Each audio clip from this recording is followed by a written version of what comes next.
get to know God's love, and to know that God's love is with us always and every step of the way. In the walk of Jesus the Christ, he was asked one day, of the commandments, what is the most important? And he said, there are two commandments on which the law hangs. And the first commandment is to love the Lord thy God with your whole heart, mind, soul, and strength. And to love your neighbor as yourself. And that was kind of radical back then. He might have even been looked at as asking for outrageous expectations of the people of that time. Because most people feared God. See, God was a judging, wrathful, punishing being. And so people feared God. And people found safety in their little herds, in their little communities, and they feared other people. It was kind of a fear-based world. People walking through, trying to survive, not really understanding what life was all about or even who they were. And so the energy that these commandments hang on is the energy of love. So when Jesus asked the people to love God with their whole heart, soul, mind, and strength, he was giving them a new picture of God. He was giving God a new identity to man. He was giving them the identity of Father. Father God, a loving God, a caring God, a giving God. And that was a new way to look at God for the people. So he was giving the people a new way to know God. Because if we can begin to allow love to take us into an experience with another person, we can begin to know them. And so in Jesus' walk, he was trying to give people an opportunity to get to know the true God, the God of love, the God of peace. And also now to begin to love another as you love yourself. And then in Jesus' walk, when he was asked, show us God, show us the Father. And these are his disciples. And Jesus says, have I not been with you for 3 years, and you know me not yet? If you've seen the Son, you've seen the Father.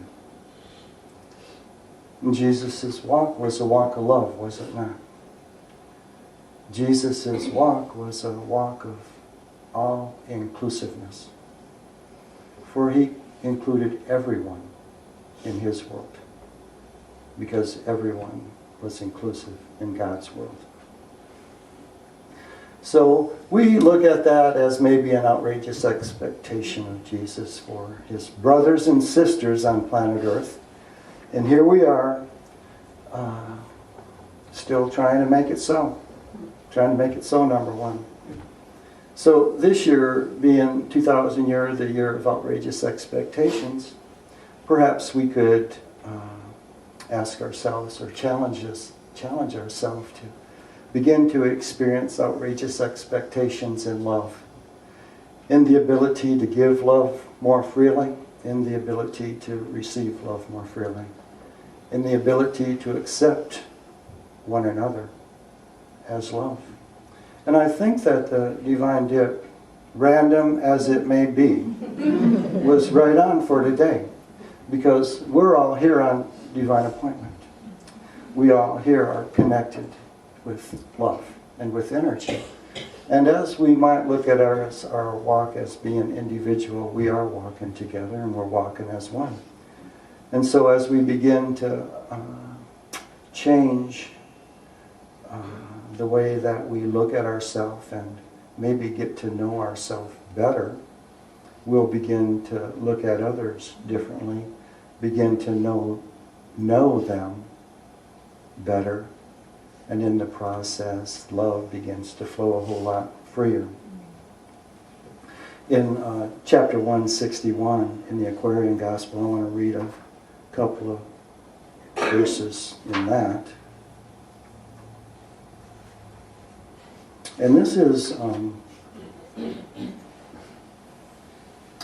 at the Last Supper, and Jesus is talking to the 11. Judas has gone to complete his mission. I give you a new command. As I love you and give my life for you, you shall love the world and give your life to save the world. Love one another as you love yourselves, and then the world will know you as the sons of God, disciples of the Son of Man, whom God has glorified. In Jesus' walk, he took the time to know each one of those disciples. And it was that unconditional love that he had in his heart that he expressed, that as he accepted their unique qualities and characteristics, that love flowed, acceptance reigned, and he began to know them, their unique essence of who they were. And he included them in his walk, in his mission, in the walk of mankind. And in that demonstration to them, because can you imagine sometimes how they might felt when they're walking with this guy who's materializing food for thousands of people, straightening crippled hands, raising the dead. And they're probably going, what am I doing with this guy? Because a lot of times we reflect back on our less thans, and we allow our critical mind to judge ourselves, and then through that process limit our experiences and our expressions. But because of that unconditional love of the Christ, he allowed all those disciples to be their unique expression. And you know, sometimes he shook his head.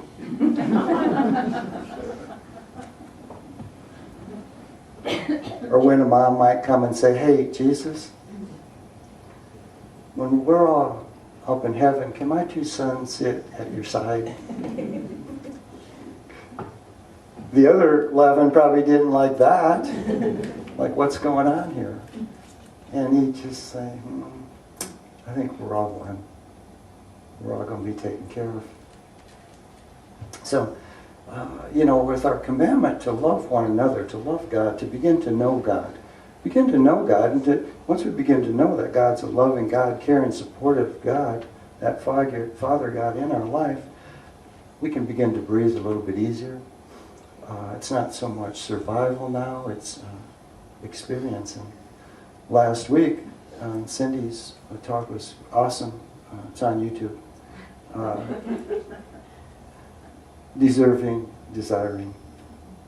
And I think if we look back at that Old Testament God, people were acting so that they could deserve things. You see, because they were being looked upon and judged. And they would judge themselves as worthy or unworthy, deserving. But with our loving God, our desires can be met. You see, because we're loved and accepted for who we are. It's a neat paradigm to shift into, and the choice is ours. So, do you think it's time to commit to love? Yeah. That's a question that we can all ask ourselves. Am I ready to commit to love this year? Because if I commit to love this year, and I commit to that expectation of really experiencing love at a higher level than I ever have, it's going to happen. It's going to happen. See, because we're enacting laws now. We're enacting laws of correspondence. Getting to know God. Getting to know that loving presence in our life. Getting to know the love I am. The love of God within me. The love of God within me. To turn there in our prayer. And allow that inner guidance and inner love to just begin to flow through us. I could hear the call from planet Earth before Jesus came down. Houston, we have a problem. Everybody forgot who they are. We need an example. I'll go down. And so he came down and walked and just demonstrated. And what I share with people a lot is like, Jesus didn't walk around and open up this book and say, oh, y'all guys read this scripture here and do this and this and, study the Bible and the Torah and all this. His was a walk, a living walk, a demonstration of just beingness, being the love. So he was just being the love and everything unfolded for him.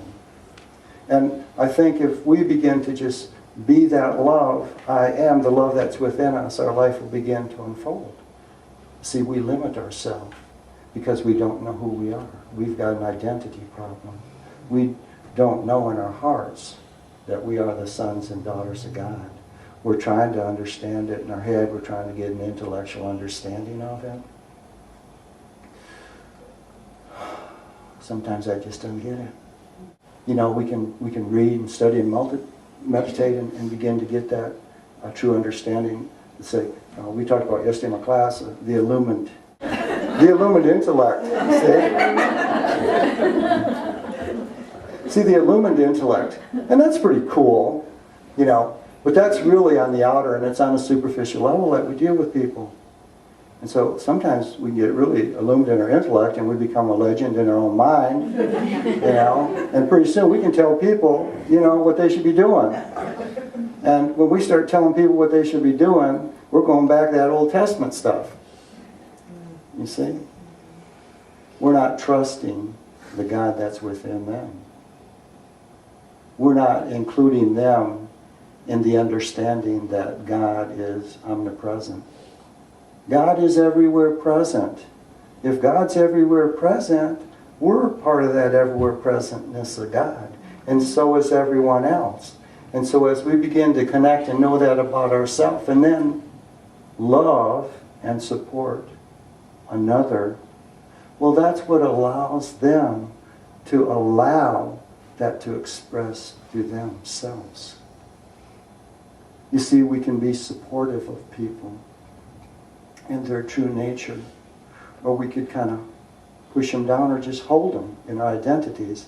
And that's what we've done a lot with love, like in relationships with people. We kind of like play roles, and then there's expected behavior of each unit in a relationship. And because of those roles, there's expected behaviors. And then if that expected behavior doesn't happen, we get our feelings hurt, we might get mad, we might get, judgmental or angry. And all that person is really trying to do is be who they are. And so this is kind of like what we're being asked to do at this moment in time on planet Earth. We are changing. The consciousness on the planet is rising and expanding to experience love at a new level, a higher level. And as it was outrageous for Jesus to ask the people of that time, it may sound outrageous to ask it today, but it's not. We are so much more aware. We are so much more refined in our ability to perceive energy, to give and receive. And all it is beginning to allow it to flow. First, allowing it to flow within our hearts and in our being as an expression. And then, accepting it to flow in other people. We don't have to understand it, but if we try to understand the manifestation or expression of another person, if we try to understand, that allows the love to begin to flow.